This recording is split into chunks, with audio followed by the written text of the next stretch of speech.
We're doing one big story today. It's a story that, regarding a person that's close to my heart, as always. It's about, of course, it's always about Mahathir. I mean, you all know. It's when Mahathir comes into the news, I'm gonna talk about it. And my man is back on the news, making moves at the ripe old age of 98 years old.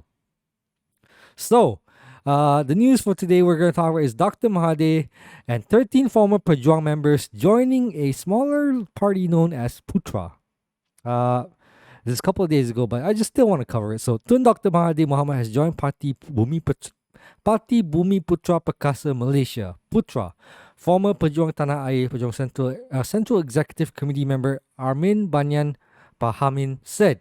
In a Facebook posting today, Armin said Dr. Mahathir, along with 13 others who had also left Pejuang, including Mahathir loyalist Khairuddin Abu Hassan, has registered with PUTRA. The mission and goal must be clear if we are to succeed in the struggle. The main struggle and cause are to unite the people, the parties, and the Malay organization, Armin said. Dr. Mahathir had last week said PUTRA President Dato' Ibrahim Ali had made the offer to him to join the 4-year-old party after the party's Supreme Council decided on the matter at its meeting. So far, I do not see a reason why I should not accept the invitation, but I also give myself time to think seriously when I have to make decisions. The offer to join PUTRA goes well with my political struggles. I will think about this, and if I find this is suitable for me, I will apply to be a member, and if they want me as an advisor, I can do that as well. He reportedly told a press conference last week at the Perdana Leadership Foundation here. Dr. Mahathir quit Pejuang along with 12 other members after the party cut ties with Gerakan Tanah Air coalition. He founded Pejuang in 2020 after quitting Parti Bumi Bersatu Malaysia. So yeah, my man Mahathir is on the grind. He left the party that he founded, two of the parties he founded. Okay, so originally it was Bersatu, which was, after the fallout of PH.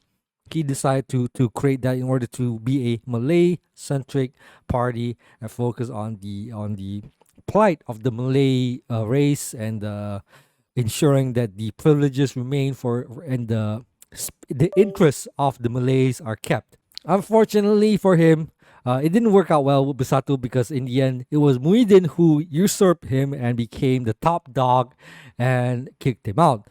So then after that, he decided he needed to make another party in order to still maintain his relevancy, and he ended up creating Pejuang, another party he founded again, and was spearheaded with his son Mukris as a way to really reinforce the idea that he is for the Malay people. And I was a bit worried when that happened because it further showed the divide he's trying to instill amongst the races and particularly the Malay races. But that could have proven to be, it proven to be ineffective because no one voted for him at all. So yeah, it was a failed party to begin with, and it wasn't gonna make any moves in the end. So after the abysmal showing of Pejuang during the GE15, Mahathir thought that the people in the party wasn't going to listen to him anymore. So he decided that the best thing to do was to quit. Also, we thought, but then it turns out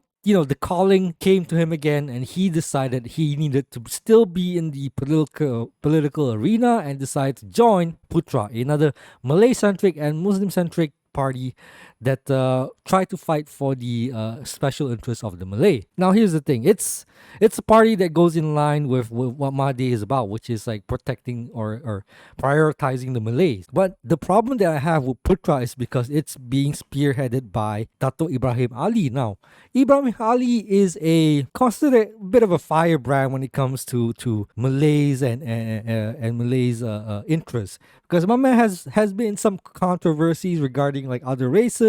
He is known to be a bit of a racist, if some might say, particularly not taking kindly to like Christianity, like trying to ban the Bible when it was printed in Bahasa, and he has been known to like make attacks towards other people, other parties like DAP Kapil Singh, if I'm not mistaken, like he made fun of him for not being able to speak properly and stuff like that. Yeah, kind of like not really a great person all around, but he is very in support. He is very supportive of the Malay rights, Malay movements, and Malay privileges, and keeping that status quo. go. And if there's anything that's true about Mahathir is he is a pro-Malay. He's Malay first, as always. He always tried to push for Malay-centric policies. Does not mean that he ignores other races, just that he prioritized Malays benefits first over every other, which something I personally disagree with, because it's always about prioritizing class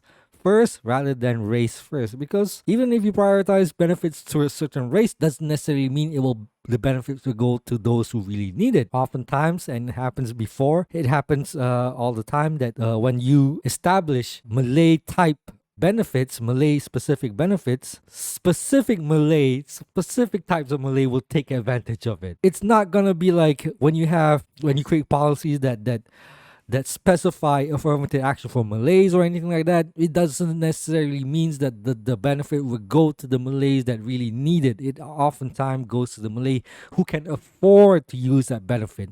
Let's say, for example, education, like quotas on students for a public university, in that a public university has to have at least 30% Malays enroll in that university. However, it doesn't specify what type of Malays get access to that slots. Basically, it could be that all those 30% are like super rich Malays that can afford to go there and pay for the tuition and everything like that. Whereas a person who is a Malay who is B40, or is a hardcore poor who works in who comes from like I don't know, more rural, more like underdeveloped states, might not be able or can afford the benefit of being part of that system. And when you do that, it excludes other races who cannot apply for that slot, because it's that 30% is allotted to Malays only. So when you try to do a Malay majority benefits, it doesn't really end up working well, because like a lot of times the benefit doesn't go to the majority, it goes to those who can afford the benefits.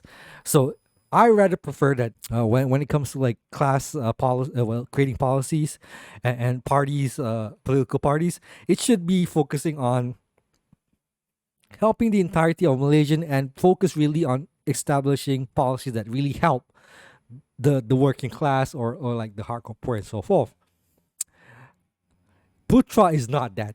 Let's be real. They're not that. They are a Malay first party. So it's not a class first party. It's a they are focusing on helping and giving benefits to the Malays. Now, whether or not Malays are struggling, well, the benefits will go to the Malays who are struggling remains to be seen. Because as I can tell, Ibrahim Ali, he is more of a conservative. He's very religious in that sense, and he will focus more on those kind of like building blocks of policies, rather than actual policies that really help the working class, or the class that really requires help the most, regardless of race. So yeah, I don't know how it's gonna work for Mahathir, because like personally, like even if he joins Pejuang, it's a small party. They don't really have much power or much weight or much sway. I don't believe, if I recall correctly, Putra did not win any seats at all. I think they contested for like a few states and did not win at all. So in my opinion, this is nothing more than just Mahathir trying to remain relevant in the political scene,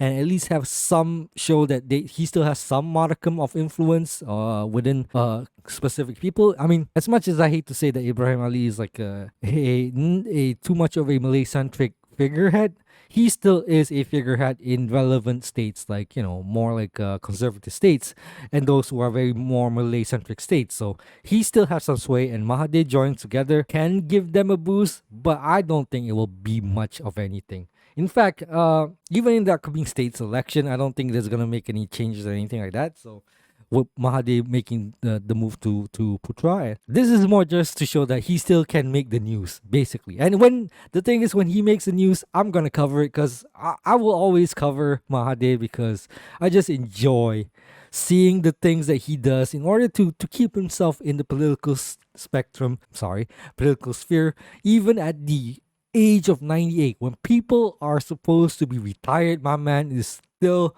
grinding, hustling, and working hard. For what, I don't know, but he still does it. So props to him on that. We'll see how it goes on that. So yeah, I mean, there's another. That's all the news I want to do for tonight. But I was gonna do another one like on the 45-hour work week, but that's not really anything to shout about. It's basically just for the fact that we in Malaysia we need to initiate the 45-hour work week by the 1st of September. So we will see if that works out.